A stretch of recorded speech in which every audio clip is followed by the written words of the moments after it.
Hello community and welcome to another video. This is on fitness myths and fitness in general. So today I want to talk about the BS of the dieting and fitness world. I have come to the realization when I was going to the gym, which was pre-COVID, feels like forever ago, was that there is pretty much this whole idea around it. So let me elaborate. Essentially, when somebody says it's a lifestyle change, it's just eating a little bit healthier. It's a diet. It's a diet. Just gonna tell you right now, it's a diet. They're gonna start telling you how you need to do this and you need to do that. It's a diet. It's nothing more than that. When someone says this to you, they're trying to get you into a diet and to go to the gym and diet, and that doesn't always work for everybody. So, as you guys may or may not know, I have a autoimmune disease. I don't have a stomach lining anymore, and I don't digest food the same way as everybody else.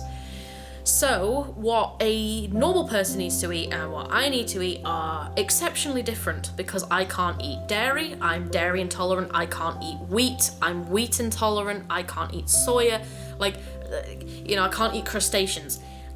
There's a list. So with that, my nose ring feels funny. With that, the issue then lies when someone says to you, oh, it's just a lifestyle change. Some people can't afford to have that, which is why I'm here for a bit of information. First bit of information is, as long as it contains protein, vegetables, and a small amount of carbs, you can't go wrong. If you've got a few potatoes, you've got a piece of lean meat, whether that's a chicken breast with some peri peri chicken sauce on it, and some veg, you're doing it right. If someone comes up to you and goes, you shouldn't have that sauce on there, you're allowed nice things. You are allowed sauce. Yes, it contains sugar, it has stuff. You're allowed to have sugar, just not loads and loads of it. If you are someone who is having a very, physical lifestyle, like I walk to work and back, it's not a long walk, but I walk. Or you're someone who, I work a lot walking around and stuff, going up and down stairs. If you're on your feet, you do more physical activity. That little tiny bit of sugar in the peri peri chicken sauce is the last of your worries, I assure you. Especially if you're going to the gym or doing yoga or home fitness or whatever else you're doing.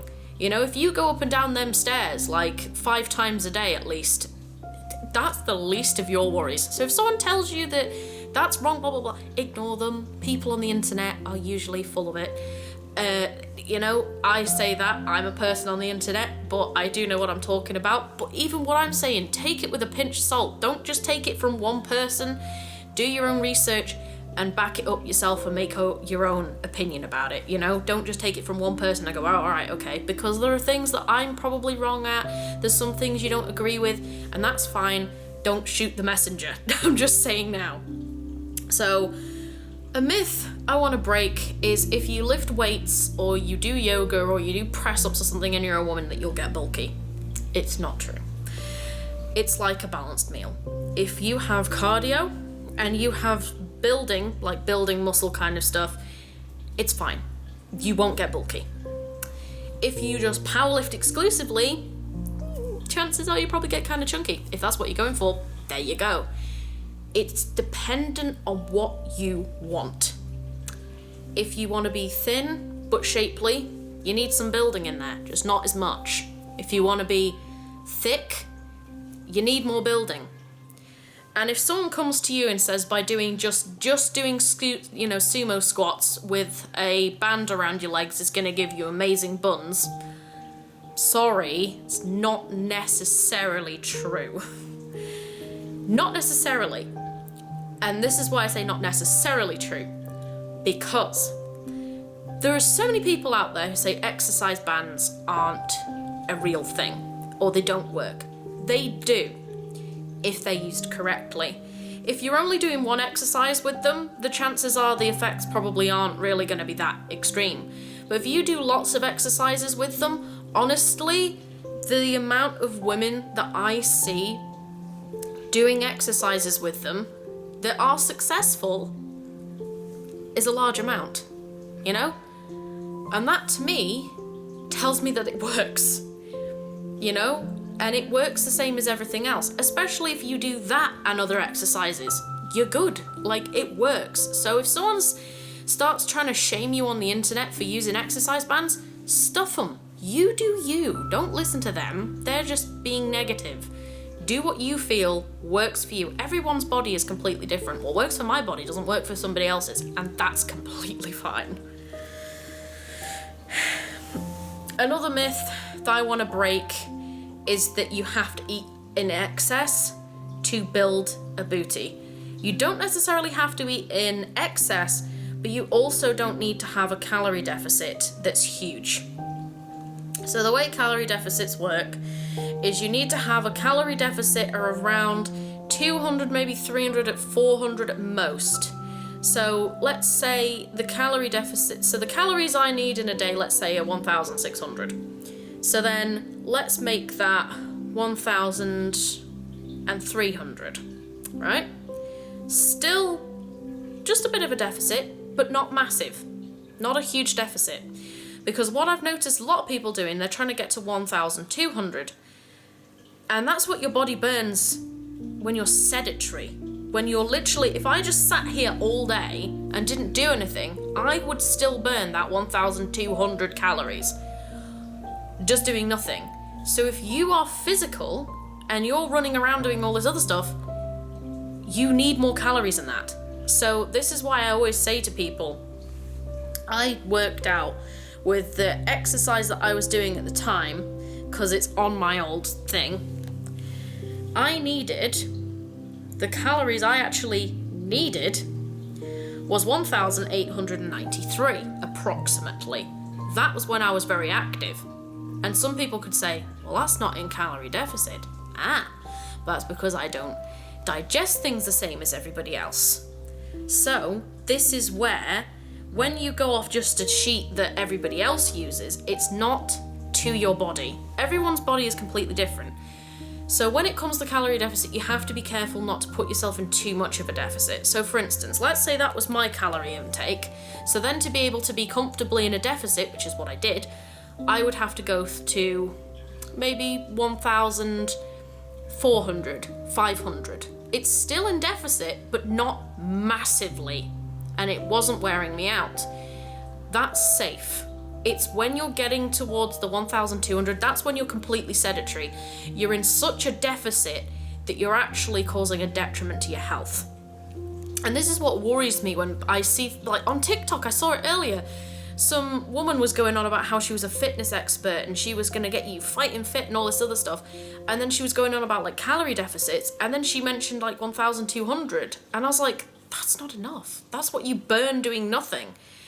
And then she was going on about doing, you know, these sumo squats and side squats and all these different things. And I'm like, if someone's doing that and walking around doing a job where they're on their feet and they do that, they are literally going to make themselves sick. So you seriously have to be very careful with these things. You know, don't mess too much with your body, because at the end of the day, it's like if you mess with a machine, if you start oiling the wrong thing and you start doing, something's bound to go wrong, and your body is the same. View it the same way. You've got to be careful and you've got to treat it well. Experiment safely and find out what works for you, because everyone's body is different. And it's when people who are like toxic fitness people tell you this, that, and the other, and they're not necessarily telling the truth. I've seen a lot of people claim that they're fitness fanatics and they know what they're saying, and then they'll go ahead and say something really dumb and dangerous, and I'm like, oh my god, because people believe them because they're going on about, you know, how they're a fitness fanatic and they've got great big muscles and stuff, and it's like, cool, but you're encouraging people into dangerous behavior, and it's exceptionally, you know, dangerous, and personally I think it's very, very irresponsible, but that's the internet in a whole. So when it comes to the gym and fitness and dieting and stuff, you have to think about what's best for you, personally. If you feel, I'm tired, think about why are you tired? So, let's say you took off this big calorie deficit, and in a few days you found you were really tired, you were lethargic. That's probably because the deficit's too big. So just raise it up just a little tiny bit, you know, it doesn't have to be huge. And if you notice you're less lethargic, chances are it probably was that. Or, if that's not it, okay, maybe that's not the case. Then maybe try and see if you can get to 8 hours. Let's say you were only getting 6 hours of sleep. Let's try 8 hours or 7 hours of sleep. You don't feel so lethargic. The sleep was the issue. That's what you have to do. It's a trial and error until you find out what it is that works and also, more importantly, doesn't work. Because if you carry on doing something that doesn't work for you, it can end making you feel really bad. And the chances are you'll probably go on one of those crash diets or a crash course in fitness, and you wear yourself out and then you never want to do it again because it was horrible. One rule of thumb I always say, fitness should be uncomfortable, but never horrible. You should never suffer. If you go to the gym and you suffer, you're doing it wrong. And if you come out and the next day you're in pain and you have to take pain relief, you're pushing yourself too hard. You should never need pain relief. To feel sore and a little stiff in the muscles is completely normal, but if you're in pain, there's something wrong there. You need to either do less reps or less weight or something, because you should never, I repeat, never be in actual pain. Discomfort is one thing, but pain is another.